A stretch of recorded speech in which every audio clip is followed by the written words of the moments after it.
right?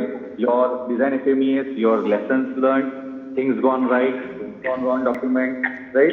Now, here specifically, I would like to focus on like on embedded software requirements, right? So, since you are using software in your product, you also need to consider the input requirement as an embedded software requirement here, right?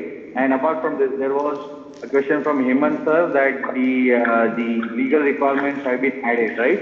So here in design input, it is a responsibility of a design team to ensure if there are any applicable statutory or regulatory requirements required for that particular product which you are designing. So that should also be considered during the design input phase.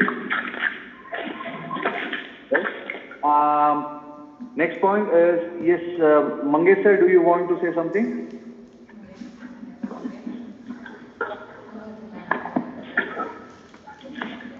You cleared that statutory and legal requirements. Yeah. Already Sorry? When? already you covered that. Okay. Thank you. Yeah. Now, as far as process design input is concerned, yeah. So in process design, you need to basically consider what is your like target for production. What will be? I mean, you can consider like your run at rate, right? What is the CPCP requirement? What will be the cycle time? What are the controls for special characteristics? Are there any new materials? Do you need any, I mean, do you need to focus on any ergonomic condition, inspection or process, or what are the product needing, or like tooling, or jigs, or fixtures, right? So these are like some of the inputs which you can consider while performing your manufacturing design input review, right? So this was your next clause. Now I am clear. I request others to please unmute yourself. To mute yourself. Saying Virat, please mute yourself.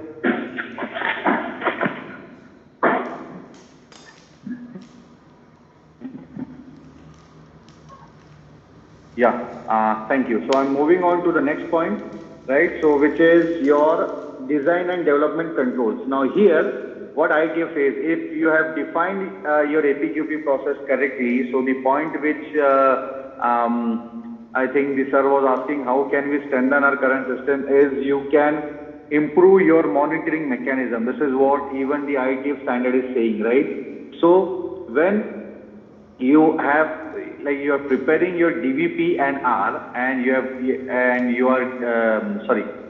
defined the gate system. After end of every gate, right, you should perform a review, and if that gate is not closed as per the requirements, right, defined in your APQP timing chart or in your project charter, you should not move to the next gate unless and until you have a firm action plan in place, right? Many times I have seen like during my audits also, what the companies do, they don't even complete the particular gate. I mean, the deliverables of the particular gates are not ensured, and they move on to the next phase or they move on to the next gate.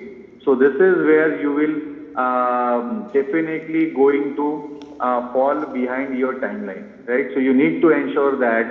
So it is better that in your project charter you should include the review mechanism, right?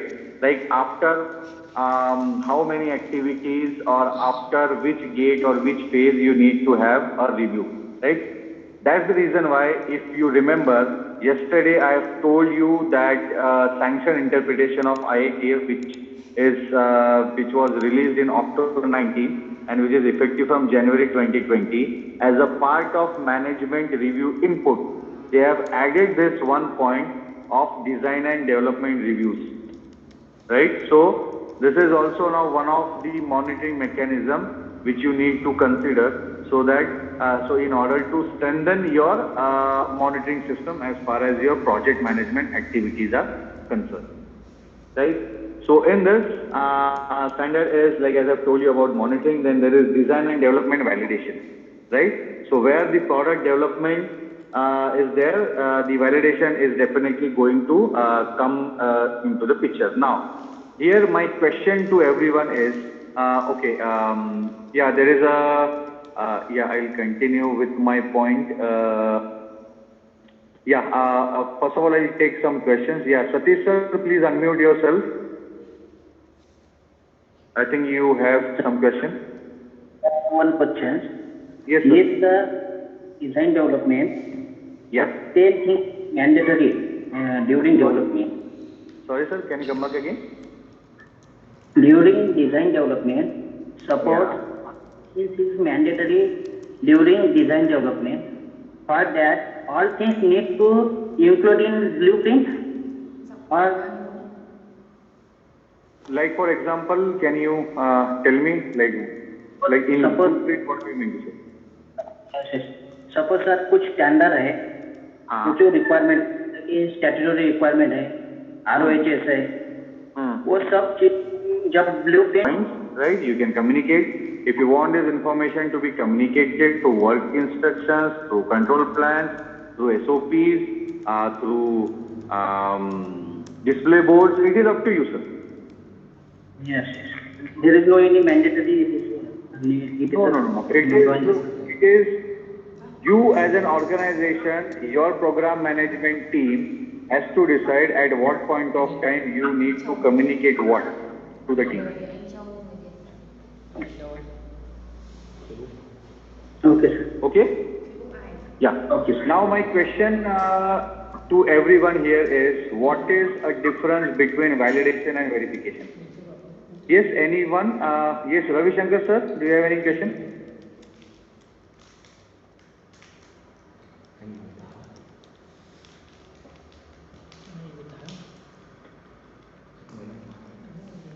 Yeah, this is related to manufacturing feasibility. You have explained very well about the things to be considered, etc. I was also trying to think whether we also have to consider the availability of the materials in the long run. This is practically taken care of, but from system point of view, standard point of view, is it also checked whether the materials are going to be available in the long run? There is also, as per the clause, I was just going through, Yes. it says that available alternate material also to be considered. But is it supposed to be by design team? Are these materials going to be available continuously? What's the lead time, etc.? Is it also checked? Sir, this is where I'll tell you when we have discussed on 8.1 planning, right? I have told you one point about the sourcing decisions, right? So this particular, when I say sourcing decisions, are you going to carry over the part, right? Are you going to outsource it? Are you, do you want to purchase a new part, right? Or, are you going to consider a shelf life or what I would say the replacement in considering the statutory and regulatory requirements? So definitely it is the responsibility of a design team to ensure, are they going to continue with the same product, with the same material, or they are going to go for a replacement? Because look, when we take new projects, basically there are three types of projects, right? One is cost saving project, right? Another one is innovative project, and third one is you do improvements in the project, right? You reduce the cost of the project without sacrificing the quality, right? So again, it depends on, right, the continual improvement, you can say, or what is the vision of an organization, right? Looking forward at your development methodology, right? The type of new launches you are planning, right? The type of projects you are coming up with, like your cost saving projects, or you're working on reducing the cost, or like your improving the quality of the product. So it all depends. But yes, the design team definitely need to consider in their design input check sheet. This particular point should get addressed. Would design team as a standard practice, since you have seen many industries, my question is, does the design team sit purchase team, whether they have any difficulties in procurement, sourcing, or any logistic related issues, etc. And what practice? So what happens, look, I'll tell you, when you do a technical feasibility, right? This technical feasibility is generally done with, between the marketing team and the design team, right? And when the technical feasibility is completed, when you move on to the manufacturing feasibility, here the purchasing should be part of this particular feasibility, right? Reason behind this is when you say if there are some material which you will be using it, the purchasing team knows very well whether that particular material is available in the market or is there any replacement available in the market. Even the design team, they know very well whether that is ROHS compliant, right? Whether there are any statutory or regulatory requirements as far as that particular use of material is concerned. Now, for example, I'll tell you now silicon, right? Silicon is banned all across the globe now, right? Which was basically used for like releasing as a releasing agent. So as a part of that development, now in the market you could see a water-based releasing agent which has come in, right? So this is, so it is not like overnight this will get like banned or you need to find a replacement. It is you need to continually work on these materials, looking at their what I would say, the availability in the market. Yes, Shashi Bhushan sir, please unmute yourself. Yes. Yeah. Good evening, sir. As you said about the selection of the parts, I just need your help basically. Suppose if there is a supplier A, B, C, D, and E, 5 suppliers available for the same part, and all the parts which are their specs, basically readings are under the given specs. Okay. And the average of all the suppliers the parts are more or less the same. Okay. That means then now which one is the better? So that will depend on your, what I would say, the supplier effectiveness or the supplier evaluation mechanism. Maybe you can have your GYR control status, right? A GYR control mechanism for the suppliers, right? Because as you all know, like the customer never rely on a single source. He will always have a multiple source. Right? So it is, you have, it is the organization who has to decide based on the evaluation criteria they have defined for the suppliers. Also, let me explain about this. I cannot tell you with whom you should go for the supplies. It is based on their past performance, their history, their competency, the technology. So my question is not that basically. My question is that there are the 5 suppliers which are producing the same parts, given to same parts to start. Okay. All parts of reading are under specs. Okay. And all parts, the average, more or less equal. All the 5 suppliers. Then out of the 5 suppliers, which one is best and which one is worse, and how we are going to upgrade the skills like this? Yeah, sir. So, can I park your question for the moment? When I'll come to clause number 8.4, I'll clarify this point for you. Okay, sir. Great. No issue. Okay. Just remind me if I forget, right? But I'll definitely cover this in clause number 8.4. Okay, sir. Thank you. Okay, thank you. Yeah, so moving on to next point, right? So we have discussed on the product, what I would say, the design and development controls, right? So in this, like one point is remaining, which is your product approval process, right? So this product approval process is basically asking the organization to implement the production part approval process, which is your PPAP. So what is the mechanism organization has in order to release the product, right? So this particular clause 8.3.4.4 is basically for is asking the organization to implement the PPAP. Okay. Next point is design and development output, right? Now when I say design and development output, so here again there are 2 points: product design and development output and process design and development output. So now again I have a question. Sorry, I forgot. I've asked you one question. What is the difference between validation and verification? So can someone explain me the difference? Yes, Mahadev sir, please unmute yourself. The basic difference between validation and verification is that the checking whether the product meets the customer requirements. Whatever input has been given by the customer is meeting, and the verification of checking of that is validation of the product.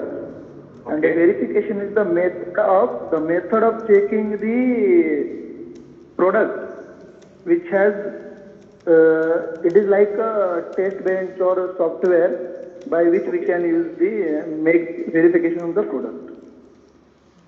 Okay, good. Yes, Sagar sir, please unmute yourself.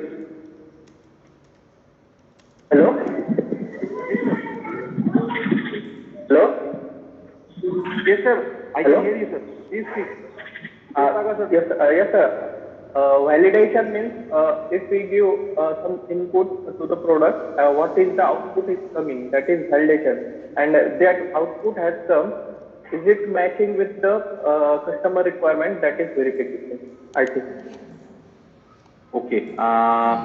Lee has also verification start when first time running, okay, and validation product already run sometime, so need to check again.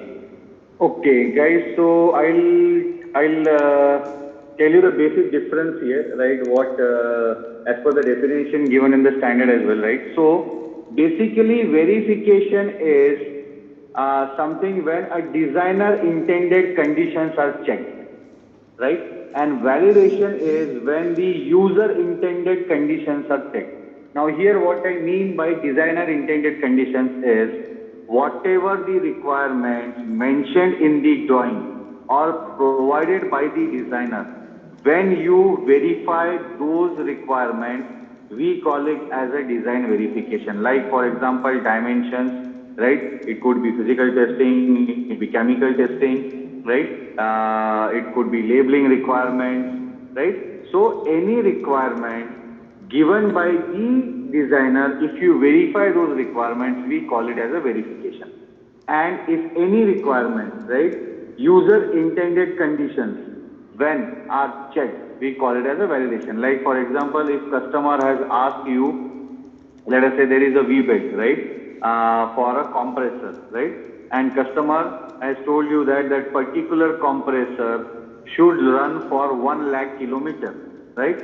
So when you actually run the product, right, on road for 1 lakh kilometer, what you are actually doing is you are meeting the intent of the customer by validating the product on road whether it has run for 1 lakh kilometers or not, right? That we will call it as a validation. Right? So here, verification can become validation, right? When customer is solely dependent on the supplier's testing methodologies and he is not going to validate that particular product on the road, right, or on his test benches. In that case, you can call that verification as a validation. In that case, you need to submit a validation report to a customer, right? So this is what is the basic difference between verification and validation. Yes, any questions on this?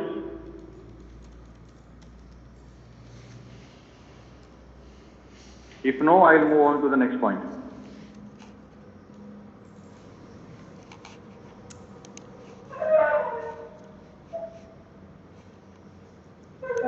Okay, since there are no questions, I will move on to the next point. So next point is you're discussing on design and development outputs. Right? In design and development output, yes, Shashi Bhushan sir, please unmute yourself and ask the question. As you right now spoke about the designs, the input about the development, and sir, I just wanted to know that is there any DOE, is any input on the DOE also? Like, I mean, in certain context of what? Which can help in the design inputs? Yes, sir, but that will be nothing but your verification. Okay. Because look, DOE is done in two stages, right? One design and one after design, right? When you have to come up to a certain specification or when you need to verify the tolerances or the process limits to perform DOE, right? And once the product is established, right? And if there is a complaint, right? So basically what it is a cause validation tool. Right? So when you use it after the product is launched, you basically are doing a cause validation.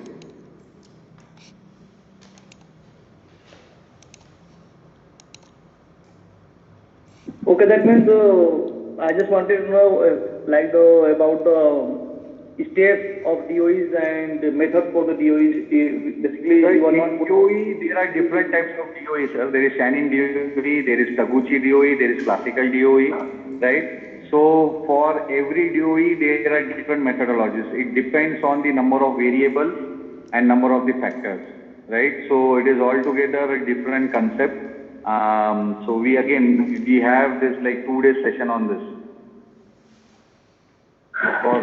We can use that design decision with DOE. By doing DOE, we can take a design decision or finalize it. Absolutely, sir. But you have to use those tools which are mentioned. Like in Shannon DOE, there are your multi-vari analysis chart. Then you have component search, you have process variable search, you have cause vector versus current your analysis. Then there is factorial analysis. So it depends. I will not go into that, but it is again a vast topic. So moving on to next point, like design and development output. So in product design output, there could be design FME, right? There could be your product reliability data or your testing data, your durability or your test bench data, right? Product special characteristics, packaging requirements, your 2D drawings, your 3D drawings, right? Any service part related requirements, right? That could be the outcome of your product design and development phase. And as far as manufacturing process design output is concerned, here you can have control plans, your work instructions, your SOPs, then your sampling instructions, the maintenance plan, the capability studies, then your quality data or your reliability data, right? Then error proofing your tools to be used, right? Your process layouts, right? So these are all like some of the your outputs of the manufacturing process design, right? Now here the last clause in this is your design and development changes, right? So as I've told you yesterday, 4 types of changes. So what this clause says, if there are any changes, right, happening, right, to the product which was designed, right, earlier, okay, you need to ensure that planned design changes are conducted by the organization, because that may impact, that can have an impact on fit, form and function, right? So any changes, so how do you manage the design and development changes? You need to have a documented process for that for like if there are any changes in the product design, how those changes are carried out in your organization, right? So this is basically a change management process which is expected by IETF under this clause, right? So with this, we are done with clause number 8.3. Now, before moving on to clause number 8.4, if you have any questions, please raise your hand, or I'll move to clause number 8.4.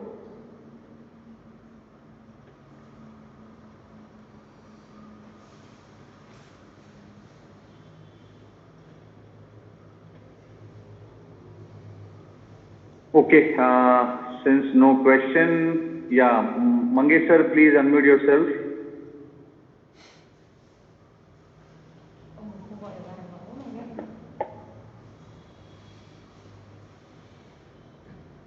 Yes, sir, any question? Nothing, sir, you can, no. Okay, right? So now we have developed the product, right? We have developed our process, we have developed our product. Now, based on that, we have come to know that there are some raw materials, right? Or there are the number of raw materials which will be required for that particular product. So now we are seeking help from our purchasing team, our supply chain management team, to ensure that before actually going into the production, all the necessary raw materials, right, direct, indirect, are made available, right? So here comes the role of the purchasing team now, right? Now, when I say clause number 8.4, earlier this clause was termed as purchasing, right? But now, in ITF, if you see, this particular clause is termed as control of externally provided product, process and services, right? So if you are seeking any support as far as outsourcing of product is concerned, or outsourcing of process is concerned, or outsourcing of services is concerned, right? So they are all covered under this particular clause. Now, in this particular clause, right, I'll give you an explanation in the terms of when we say there are external providers, right? So here there are two cases.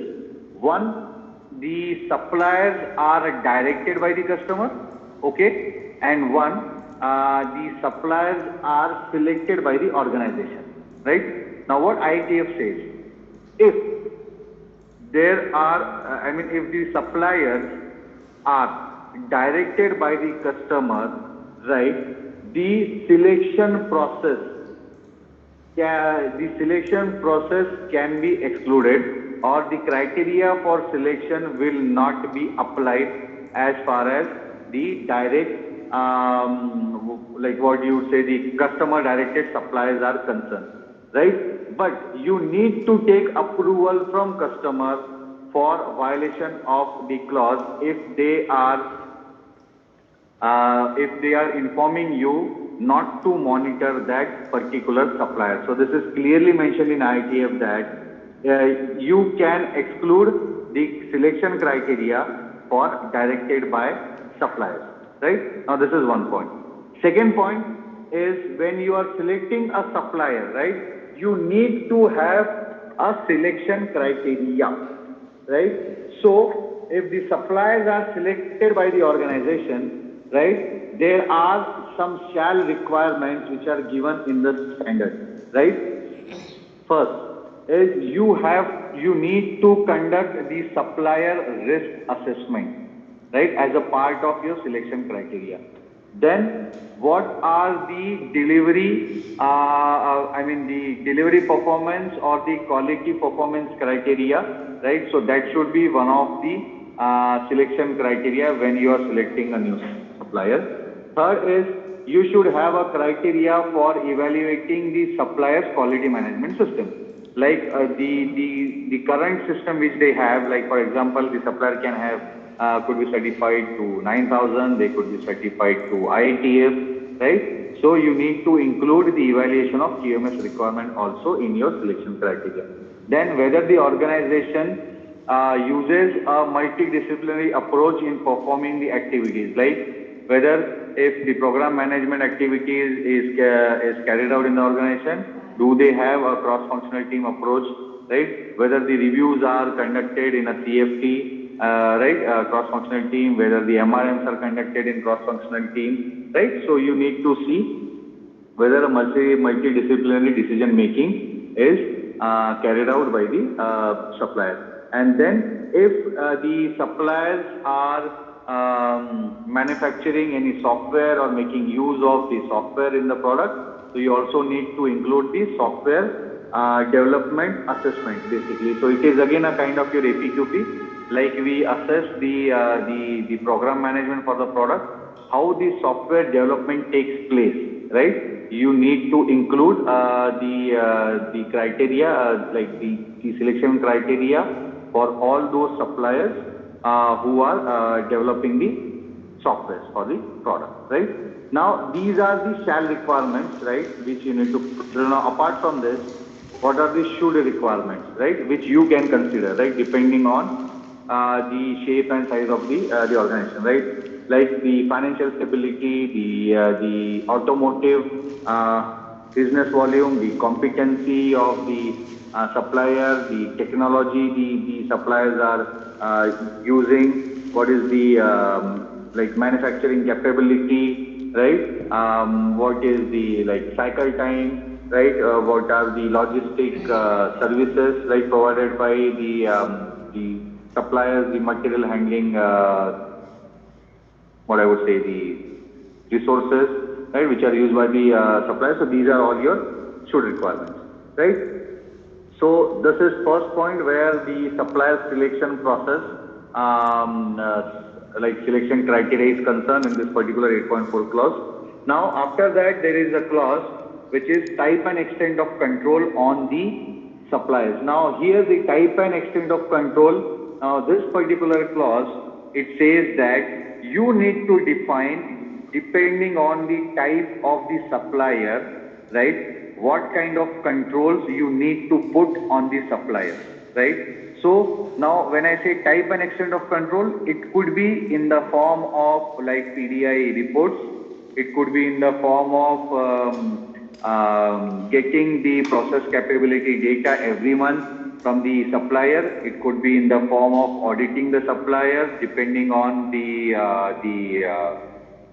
process performance or the supplier QMS performance. So it depends on the supplier's performance, right? You can define the type and extent of control you need to have on your supplier, right? Now here, if this type of extent of control you can reduce or you can like increase the criteria depending on the supplier GYR status or whatever mechanism you have in order to monitor your suppliers, right? Now here the most important point you need to take care is, while you communicate with your suppliers, how you are communicating the statutory and regulatory requirements required for the particular product or from the particular process you are going to get from that supplier. So here it could be in the form of production orders, or it could be in the form of your purchase, what I would say, the purchase your agreements. But what is the system you have in your organization in order to communicate what are the statutory and regulatory requirements expected by the organization from their suppliers? Now here, so this is an important point. Another important point in this particular clause is supplier quality management system development, right? So this particular clause, when I say, now here I will come to the point where, sir, there was a question from, I think, Shashi sir, right? We were on, you have asked one question some time back. Yes, sir, yes. Yeah, I am now going to answer that, right? Now here, what ITF says, right? Your suppliers should be minimum 9001 certified. Okay? And now, in order to develop your supplies, right? Now this I am specifically talking about the directed by supply. I am specifically talking about, the direct material supplies, right? Which are your BOM supplies. Now, what standard says? The ITF standard has also given you a guideline of how you can develop your supplier quality management system. Now, just imagine I explain this particular concept with the help of one example. Now let us say there are three suppliers, supplier A, right, supplier B and supplier C. Supplier A is 9001 certified, okay. Supplier B is ISO TS certified and supplier C does not have any certification, right. He is neither 9001 nor ISO TS certified, right. I have not quoted IATF because he has to go for IATF certification, right. So I have considered ISO TS as a standard. Now what standard says is that how you can develop this how you can develop these suppliers. Because the ultimate goal of IATF is to make your supplier IATF certified, right? So in any case, you have to ensure that all the suppliers in your supplier list, in your approved supplier list are IATF certified. Now if they are not IATF certified, what methodology you can use that I am going to tell you. Now first is what you can do is, let us take a case of supplier C, right, which does not have even 9001 or ISO TS. Now here what you have to do, first you have to ask that particular supplier to take ISO 9001 certification, right. Once he has taken the certification, he asks that supplier to submit that particular ISO 9001 certificate to you as a part of a record. And you need to take a timeline that by what time he will get certified to ISO 9001. And it should not be a long-term project, it should be a short-term project wherein you should also track the development of that supplier as far as ISO 9001 implementation is concerned. Right, this is first step. After the supplier is ISO 9001 certified, what you can do now, you need to ask that supplier to implement MAQ-MSR. This is Minimum Automotive Quality Management System Requirements, right? So, before actually going for IATF implementation, after ISO 9001, the second step is ask your supplier to implement MAQ-MSR requirements. So this particular document you can easily download from the internet, right? So here they have given what are the minimum quality management system requirements which that particular supplier has to implement. Like for example, the internal audits, management reviews, control plans, FMEAs, like these are some of the requirements which are given in the MAQ-MSR. Once the MAQ-MSR is implemented, organization has to visit the supplier and audit that particular MAQ-MSR requirements, right? And you have to qualify them, right? Once the MAQ-MSR qualification is done, now you have to ask your supplier to start implementing IATF requirements, right? Now here, once the supplier has started implementing IATF requirements, once the IATF requirements are implemented, what you can do, you need to conduct a second party audit. Now when I say second party audit, either you go for an audit or you can ask the third party like the consultants to audit on behalf of your organization and ask your supplier to submit the report. Once the second party audit observations are closed, right, that particular supplier will go for the third party IATF audit, which is your certification audit, right? And after like performing all the certification body like formalities and conducting and going through the audit, they will get certified to IATF certification. So this is how you can develop the quality management system of your supplier, and this is also given in IATF. Right? So this is the methodology which you can follow for developing your supplier's quality management system. Any doubts in this, any queries in this, please raise your hands and ask the question.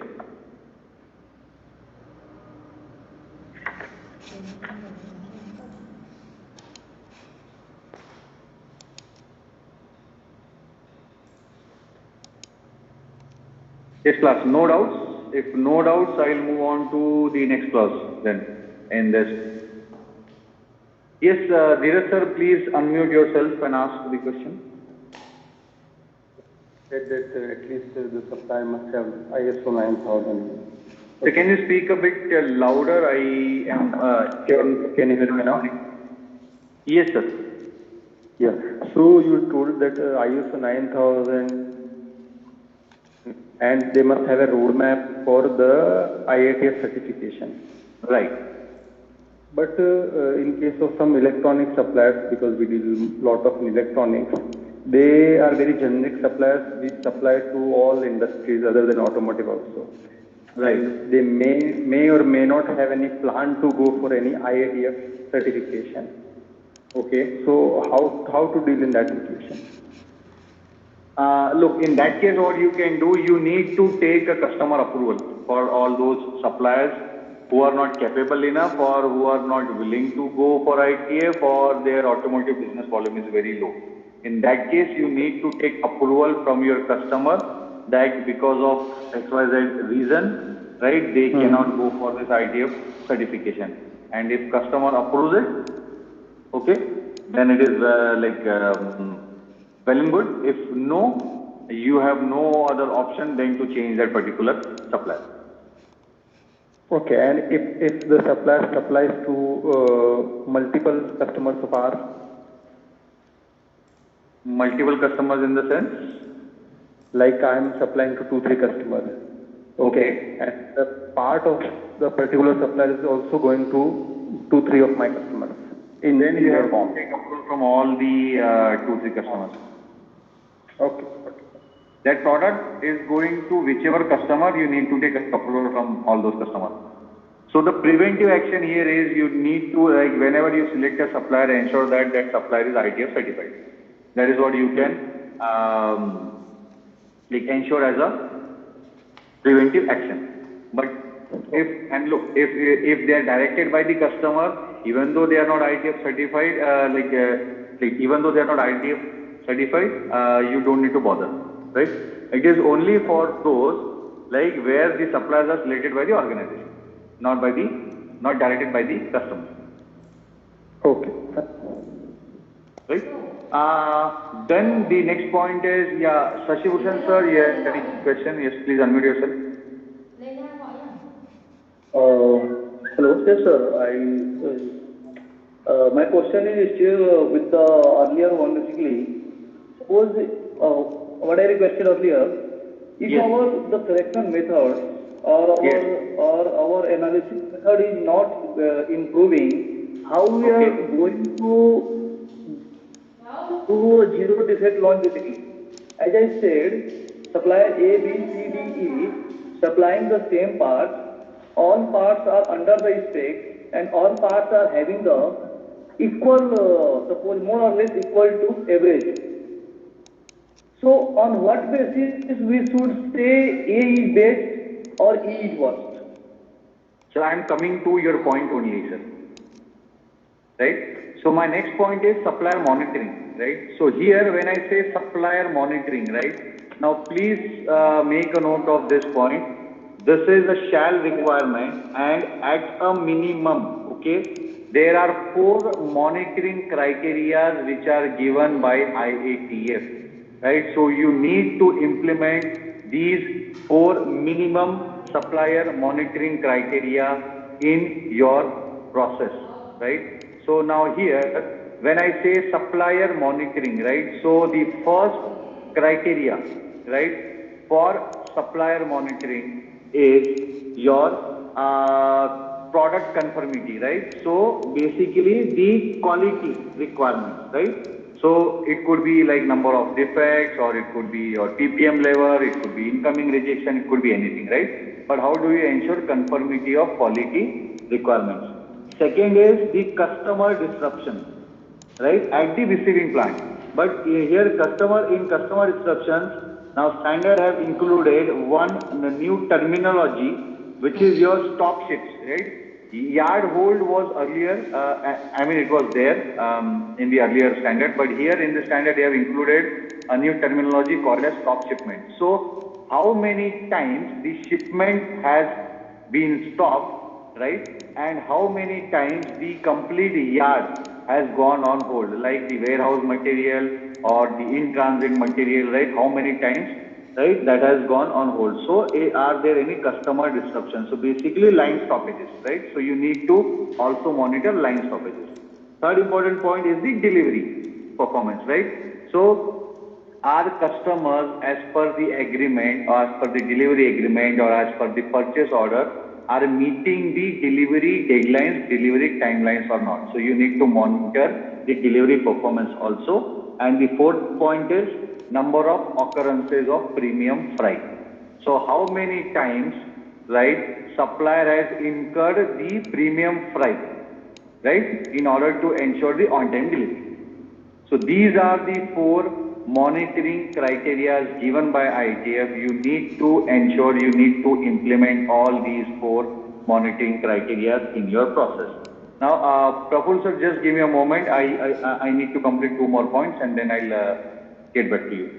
Apart from this, now there is, if it is applicable, right, if it is mentioned in CSR, like for example, special status, right, like Ford has this special status category, right, for their suppliers. Even Fiat have the special status category. So if it is mentioned in the CSR, you also need to monitor the special status. And if there are any warranty failures or field returns or any dealer returns, you also need to monitor this as far as the supplier monitoring is concerned. Right?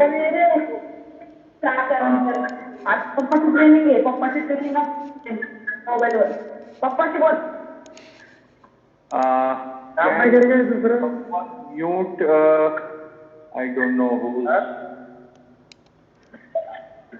whose microphone. Nana sir, please mute yourself, sir. Nana sir, if you can hear me, please mute yourself. Yeah, thank you. Yes, now, yeah, one by one. Yes, Mangesh sir, if you have any question, please unmute yourself. Can we declare DOL, direct online suppliers? So you cannot declare if they are green suppliers, right? You mean to say the what we call it as the inspection criteria is not, any inspection is not applicable when material is received. It will go directly online for production. There is no that can be done, but in that case, you need to ensure the material reaching to the supplier is, is meeting all the quality or your requirements.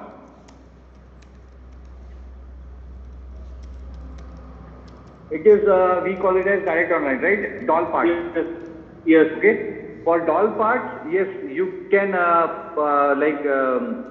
you can perform that, your activity. You can supply the material from your sub-suppliers directly to the customer, but in that case, you need to ensure that the direct online material. From supplier to customer, it is from supplier to me for my production.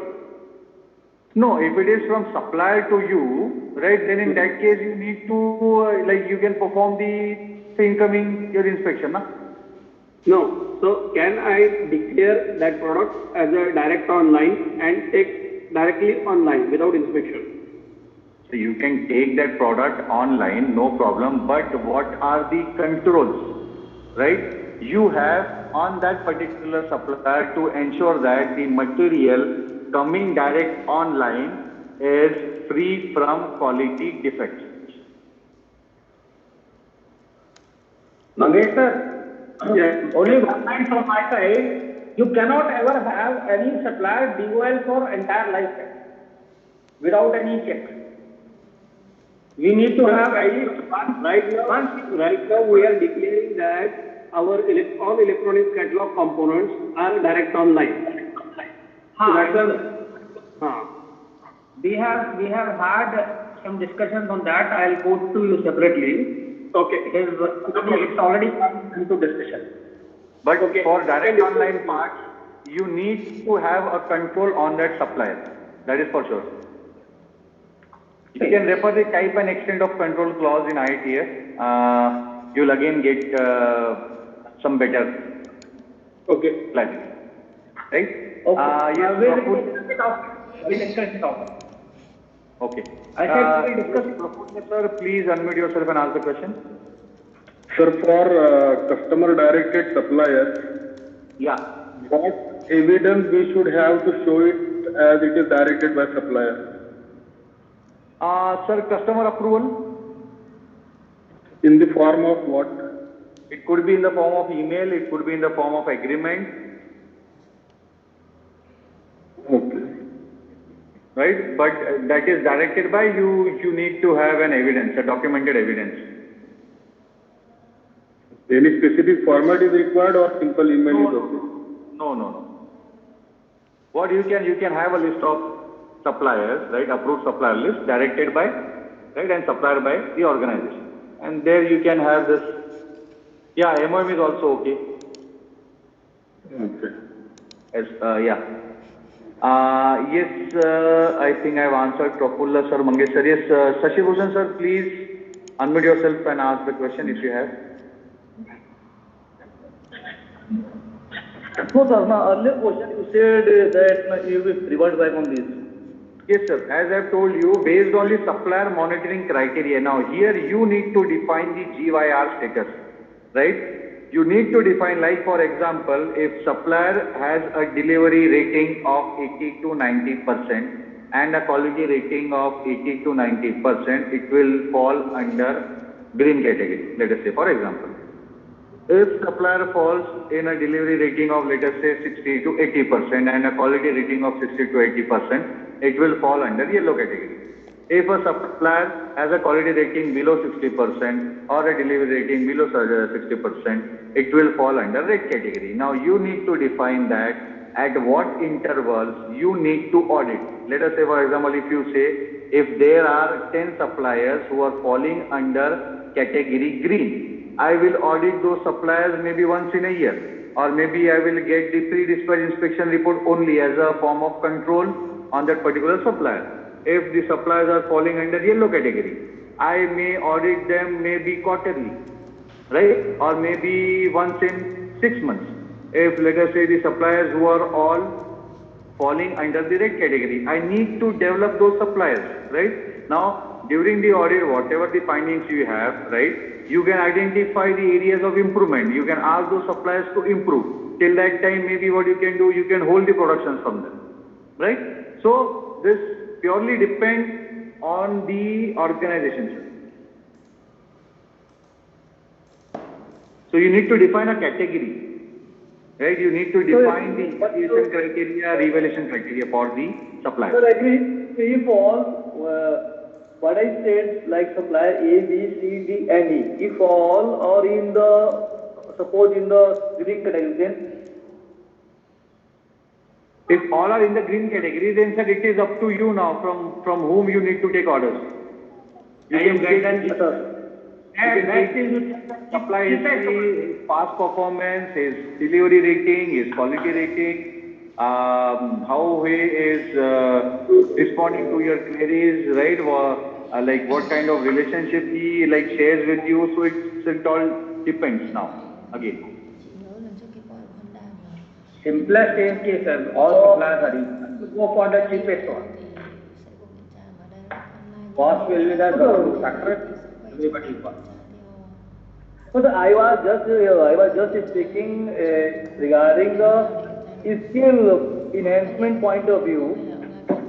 Basically, suppose for another example, suppose in Star itself, we are using the weight, glue weight, and we have set the range of 25 to 28 by our experience, by our trial. Is it right? Okay, yes, correct. Then by what method is it right? It is done on trial and error method. Similarly, Shashi sir, what you are trying to mix is the product qualification versus the supplier performance, which is technically not okay.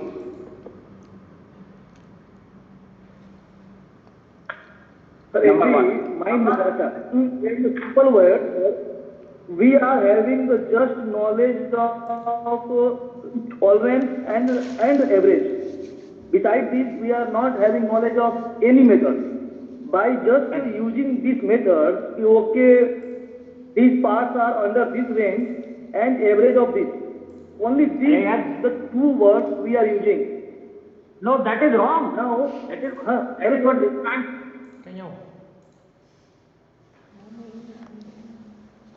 Arvind sir, your voice is not audible. Shashi sir, you not hear me. हाँ sir, अभी clear है. Now it's okay, sir. Now, Shashi sir, what I am trying to tell you, to select what part to be supplied by which supplier, only the product criteria is not sufficient. You need to have the entire supplier performance to be considered. This is one. Second thing is, when you look at the data of a supplier, looking at the dimensional rating, you can obviously find out which supplier has got the minimum spread. जिसकी capability CPCP के value सबसे ज़्यादा है, जिसकी performance सबसे अच्छी है और जो सबसे सस्ता है, वो सप्लायर सबसे पहले कंसिडर. सिंपल. तो कंफ्यूजन क्या है? Yes, Vishal sir. For selection, we can follow the PQCDS rating the supplier, the productivity, quality, cost, in the design, safety, and our business strategies. And also, we can add the business strategy, how to move forward for the next. So, based upon that, we will add So, whatever methodology you use, my only point is document that methodology. That is my only point. Yes, sir.